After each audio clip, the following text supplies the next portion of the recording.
Richard Taylor dijo en su obra, Restaurando el Orgullo: la mayoría de las personas nunca pueden, ni siquiera por un momento, desvincularse de las restricciones impuestas por quienes los rodean, ni pueden ignorar su aprobación. Desde el momento en que comienzan a entender las sonrisas y los ceños fruncidos de sus padres, necesitan la aprobación de todos, incluso de desconocidos. Estas personas miden su valía completa por lo que los demás piensan de ellos. La mayoría de nosotros nos preocupamos demasiado por lo que piensan los demás. Valoramos demasiado la aprobación social y tenemos un miedo irracional al rechazo, la crítica y la desaprobación. En lugar de forjar un camino en la vida que vaya de la mano con nuestros talentos, fortalezas y deseos, nos conformamos con los deseos y expectativas de los demás. Algunos de nosotros incluso dejamos morir nuestros sueños porque tememos cómo seremos juzgados si los perseguimos. En este video, vamos a explorar cómo podemos disminuir la necesidad excesiva de aprobación social y superar el temor que limita nuestra vida a la desaprobación social. Epicuro, citado en las cartas a Lucilio de Séneca, dijo lo siguiente: «Nunca he deseado satisfacer a la multitud, porque lo que sé, ellos no lo aprueban, y lo que aprueban, yo no lo sé». Un primer paso útil para cultivar una actitud más saludable hacia las opiniones de los demás es reflexionar sobre el carácter de las personas cuya aprobación buscamos. ¿Son estas personas merecedoras de nuestro respeto y admiración? ¿Están prosperando o estancadas? ¿Poseen mentes valientes, independientes y curiosas capaces de buscar la verdad y formar y expresar sus propias opiniones? ¿O son conformistas cobardes que aceptan acríticamente y repiten lo que les dicen las noticias mainstream, las celebridades, las personalidades de las redes sociales y los políticos? Si un individuo no nos impresiona, ¿por qué deberíamos preocuparnos si nuestro estilo de vida les impresiona? Como continúa Lucilio, ¿por qué te satisfaces en elogios de aquellos a quienes no puedes elogiar tú mismo? O como lo repitió Arthur Schopenhauer en su obra, La sabiduría de la vida: lo que ocurre en la conciencia de otras personas es en sí mismo un asunto de indiferencia para nosotros, y con el tiempo realmente nos volvemos indiferentes a ello, cuando vemos cuán superficiales y fútiles son la mayoría de los pensamientos de las personas, cuán estrechas son sus ideas, cuán mezquinos son sus sentimientos, cuán perversas son sus opiniones, y cuánto error hay en la mayoría de ellos. Condicionarnos para ser indiferentes a la aprobación de un individuo es una cosa. Sin embargo, cuando estamos en presencia de un grupo o multitud de personas, la necesidad de aprobación puede ser especialmente fuerte, y a veces esta necesidad se manifiesta como una ansiedad social que paraliza nuestra capacidad para prosperar. Al dar un discurso o actuación, nos ponemos tensos y nerviosos y no podemos rendir al máximo de nuestras capacidades. En reuniones sociales nos sentimos incómodamente autoconscientes y no podemos actuar con natural espontaneidad. Y lo peor de todo, la ansiedad social que subyace a una necesidad excesiva de la aprobación de grupos, nos impide seguir nuestra conciencia, incluso cuando sabemos que lo que estamos diciendo o haciendo está mal, simplemente seguimos sumisamente a la multitud.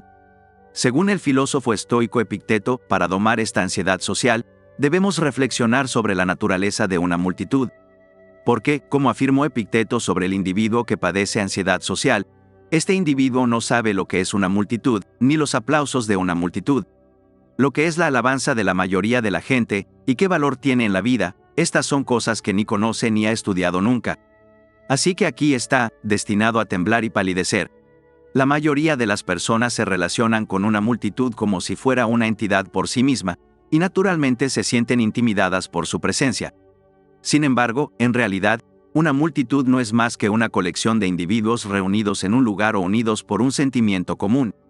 Cuando estamos en presencia de una multitud, si nos entrenamos para ver y relacionarnos con individuos en lugar de con la multitud en su conjunto, es mucho más fácil disminuir la necesidad ansiosa de aprobación.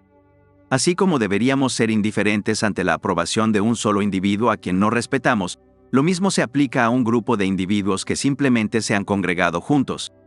O como escribió el filósofo y estadista romano Cicerón, ¿qué podría ser más absurdo que suponer que las mismas personas ignorantes y comunes a quienes desprecias, cuando se toman una por una, tienen alguna mayor importancia que cuando se toman en conjunto? En algunos casos, sin embargo, un grupo o multitud está compuesto por individuos con mentes impresionantes y de carácter admirable. Sin embargo, incluso en tal situación, lo que esos individuos piensen de nosotros no está bajo nuestro control, y por lo tanto, no debería ser nuestra preocupación.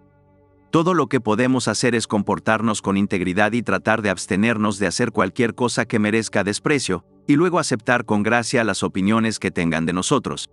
O como dijo Epicteto, ningún hombre bueno se aflige ni gime, nadie lamenta, nadie se pone pálido y tiembla, y dice, ¿cómo me recibirá? ¿Cómo me escuchará? Entiende, esclavo, ese hombre actuará como le parezca. ¿Por qué te preocupas por los asuntos de otras personas?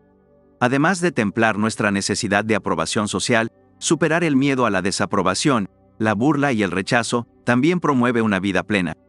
Necesitamos ser capaces de mantener un estado de indiferencia tranquila cuando nos enfrentamos a las críticas de otras personas, ya sea en línea o en el mundo real. Epicteto aconsejaba que cuando nos convirtamos en el blanco del desprecio de otro, lo primero que debemos hacer es detenernos y permitirnos tomar un respiro antes de reaccionar, ya que las reacciones inmediatas a menudo son contraproducentes. Si nos tomamos un momento para componernos, estaremos libres para elegir una respuesta apropiada a la situación. Como observó Rollo May en su discurso El valor de crear, la libertad humana implica nuestra capacidad de hacer una pausa entre el estímulo y la respuesta, y en esa pausa, elegir la respuesta hacia la cual deseamos dirigir nuestro peso. O como observó Epicteto, recuerda que no eres insultado por la persona que te golpea o te insulta, sino por tu opinión de que esas cosas son insultantes. Así que cada vez que otro te provoque, intenta, sobre todo, no permitirte que te lleve la impresión, porque si retrasas las cosas y ganas tiempo para pensar, te resultará más fácil tomar el control de ti mismo. Una de las formas más poderosas de responder a los insultos o la burla es escuchar como una piedra. Esto implica reaccionar ante la persona como lo haría una piedra. En otras palabras, es no reaccionar en absoluto. Dejamos que sus palabras caigan en oídos sordos, seguimos con nuestros asuntos y fingimos que la otra persona no existe. Esta respuesta es efectiva por dos razones. En primer lugar, cuando alguien nos insulta o se burla de nosotros, una de las cosas que quieren es provocar una reacción. Quieren sentir que sus palabras tienen poder sobre nosotros. Al escuchar como una piedra, nos abstenemos de satisfacer su voluntad de poder y les mostramos, al no hacer nada, que sus provocaciones son mezquinas y no pueden conmovernos. En segundo lugar, como nuestros pensamientos y emociones son influenciados por nuestras acciones, al reaccionar como una piedra nos volvemos internamente como una piedra. Tal como observó Séneca en su obra, como la ira. Es marca de una gran mente elevarse por encima de los insultos. La venganza más humillante es tratar a tu adversario como no valiendo la pena de vengarse. Los grandes y nobles son aquellos que, como una bestia señorial, escuchan imperturbables el ladrido de los pequeños perros. O como explicó Epicteto, ¿qué significa ser insultado? Acércate a una piedra y sométela a insultos. ¿Qué efecto producirás? Pues bien, si escuchas como una piedra, ¿qué podrá lograr cualquiera que te insulte? Otra estrategia es responder al desprecio con humor.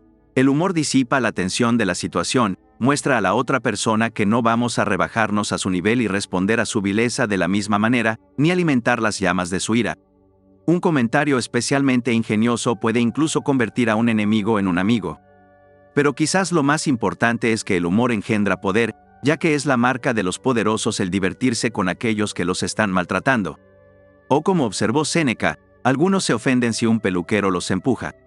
Ven un insulto en la rudeza de un portero, la arrogancia de un asistente, la altivez de un criado. ¿Qué risa deberían provocar tales cosas? ¿Con qué satisfacción debería llenarse tu mente cuando contrastas tu propia paz mental con el desasosiego en el que otros se precipitan? El filósofo Diógenes era un maestro en el arte de usar el humor para suavizar sus tratos con personas desagradables. Cuando un hombre calvo lo insultó, Diógenes respondió: no te insultaré a cambio, sino que simplemente felicitaré a tu cabello por haber huido de una cabeza tan malvada. Otra vez, alguien le informó que un compañero filósofo estaba hablando mal de él, y Diógenes respondió: no es de extrañar, ya que nunca ha aprendido a hablar bien. Cuando un grupo de hombres se burló de Diógenes, él les gritó: vengan aquí, hombres. A medida que se acercaban, Diógenes los despidió con desdén diciendo: llamé a hombres, no a escoria. Sin embargo, ocasionalmente, el humor que usemos debe dirigirse a nosotros mismos. A veces, los insultos contienen granos de verdad. En lugar de mostrar ofensa ante los insultos que dan en el blanco, es mucho mejor reconocer que, como todos los demás, tenemos defectos, rarezas, peculiaridades y puntos ciegos que pueden y deben ser objeto de humor. Si dejamos de tomarnos tan en serio y desarrollamos una sana humildad, entonces podemos reír con la persona que se está riendo de nosotros y así arruinar sus intentos de perturbarnos. El filósofo francés Montaigne escribió: Un objetivo digno es ser igualmente risible y capaz de reír. Séneca observó que nadie es risible si puede reírse de sí mismo. Mientras que Epicteto afirmó, si escuchas que alguien ha hablado mal de ti, no te justifiques por lo que se dijo, sino responde, evidentemente, no conocía mis otros defectos. Sin embargo, en última instancia, el mejor antídoto para dejar de preocuparnos demasiado por lo que piensan los demás de nosotros, es cultivar la confianza en nosotros mismos. Si somos inseguros y atormentados por sentimientos de inferioridad, dependeremos servilmente de la aprobación de otras personas y estaremos siempre temerosos de su desprecio. Por otro lado, si enfocamos nuestro tiempo y energía en fortalecer nuestra mente y cuerpo, mejorar nuestro carácter, alcanzar nuestras metas y esculpir una vida de la que sentirnos orgullosos, entonces lo que otros piensen de nosotros, ya sea bueno o malo, se desvanecerá en el reino de la insignificancia. O como dijo Epicteto, si alguna vez sientes la tentación de buscar aprobación externa, date cuenta de que has comprometido tu integridad. Si necesitas un testigo, sé tu propio testigo.